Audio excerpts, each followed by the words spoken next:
Hello hi friends, ఈరోజు అయితే నేను మామిడికాయ పచ్చడి పెడుతున్నాను. నేను ముక్కలు కొట్టించుకొని వచ్చాను. ఇదిగో ఫ్రెండ్స్, మామిడికాయ ముక్కలు. ఇవైతే నేను 5 కాయలు తీసుకున్నాను ఫ్రెండ్స్. కాయలు కొట్టిస్తే ఇలా వచ్చేసినాయి. ఇదిగో నేను జీడి మామిడికాయ కొట్టించాను. ఇదిగో పిక్కతో కొట్టించాను అన్నమాట. ఇదిగోండి పచ్చడికి కావాల్సినవి అన్నీ ఒక దగ్గర పెట్టుకున్నాను నేను. ఇదిగోండి మామిడికాయ ముక్కలు మంచిగా తూడ్చి గాలికి ఆరబెట్టాను. ఇదిగోండి కారం, ఉప్పు, ఇది జీలకర్ర, మెంతులు 2 కలిపి వేయించి పొడి చేశాను. ఎల్లిపాయ ముద్ద, కొద్దిగా పసుపు, ఇదిగోండి ఆయిల్, శనగ నూనె. ఇది ఓకేనా? నేను పెట్టే పద్ధతి చూపిస్తారండి. ఇదిగోండి నేనైతే కొలతలతో పెట్టుకుంటాను. పచ్చడి పెట్టడం మాత్రం ఫస్ట్ టైము. పోయిన సంవత్సరం పెట్టుకున్నాను, ఈ సంవత్సరం పెడుతున్నాను. ఎవరిని పిలవట్లేదు. ఇంతకుముందు ఎవరినైనా పక్కన ఆంటీని పిలిపించి. ఇదిగోండి నేనైతే కొలతలతో పెడుతున్నాను పచ్చడి. చూడండి, 1 2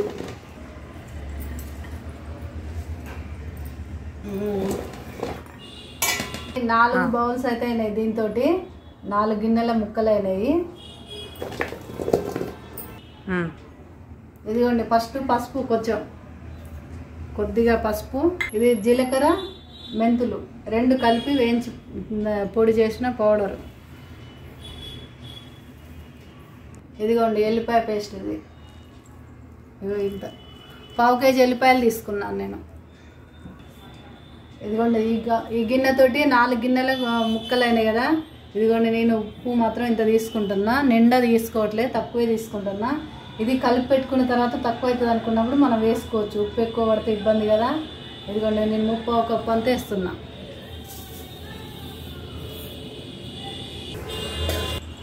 ఇదిగోండి 4 గిన్నెలకి 1 కారం తీసుకుంటున్నా. 1/4 కప్పు ఉప్పు తీసుకుంటే 1 మాత్రం ఫుల్గా కారం తీసుకుంటున్నా. నేనైతే అన్నీ ఇలాగే కలుపుకుంటాను. ఇవన్నీ బాగా ఇలా కలిపిన తర్వాత ఆయిల్ పోస్తా. మొత్తం ముక్కలు పట్టేటట్టు ఫస్ట్ కారం, ఉప్పు, జీలకర్ర, మెంతుల పొడి, ఎల్లిపాయ పేస్ట్ అన్నీ ఇలా పోసేసి నేనైతే ఇలా కలిపి పెట్టుకుంటాను. ఇదిగో ఫ్రెండ్స్, ఇదిగో పల్లి నూనె పోస్తున్నా. పోసి ఇలా కలుపుకుంటూ తక్కువ పడుతూ ఉంటే కలుపుకోవాలి ఆయిల్.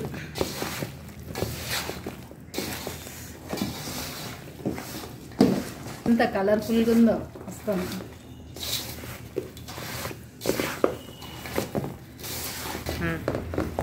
ఇదిగో ఫ్రెండ్స్, అస్సలు పచ్చడి ఎంత కలర్ఫుల్గా ఉందో కదా. చూస్తేనే నోట్లో నీళ్ళు ఊరుతున్నాయి కదా. అస్సలు అమ్మో ఆగాలనిపించదు. వేడి వేడి అన్నంలో వేసుకొని కొంచెం అంత నెయ్యి వేసుకొని తింటే ఏ మటన్, చికెన్ కూడా పనికిరాదు. సూపర్గా ఉంటుంది. ఈ ముక్కలకి 4 గిన్నెలకి నేనైతే 1 కేజీ ప్యాకెట్ తీసుకున్నానండి. కేజీ ప్యాకెట్ పోయంగా ఈ కొంచెం అయితే మిగిలింది. ఇది మొత్తం డబ్బాలకు ఎత్తేసిన తర్వాత మనం 3 రోజులు తీస్తాం కదా. అప్పుడు ఆయిల్ తక్కువ పడితే మళ్ళీ ఈ ఆయిల్ పోసుకుంటాను. మిగతా ఆయిల్ పోసుకుంటాను. ఇదిగోండి ఇదంతా డబ్బాలకు ఎత్తుతున్నా. నాకైతే పచ్చడి జాడి లేదు. నేను ఎప్పుడు ఇదే డబ్బాలో పెడతాను. ఇది డబ్బాలో పెట్టేస్తాను పచ్చడి అయితే మొత్తము.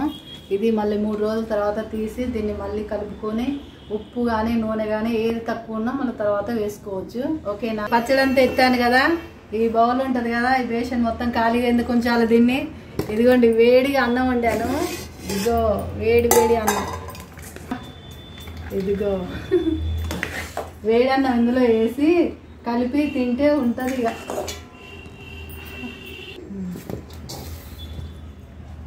కొద్ది ఫ్యాన్ ఎక్కువ.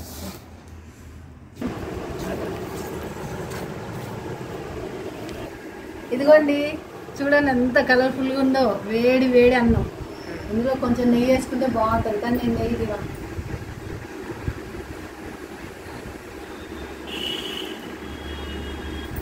సూపర్ ఉంది. ఇప్పటివరకు అయితే ఉప్పు, కారం, మసాలాలు అన్నీ సెట్ అయినాయి. తర్వాత చూద్దాం మళ్ళీ. ఓకేనా?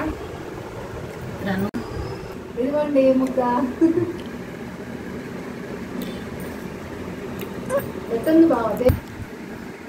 ఓకేనా? బాయ్. నా పచ్చడి ఎలా ఉందో లైక్ చేయండి.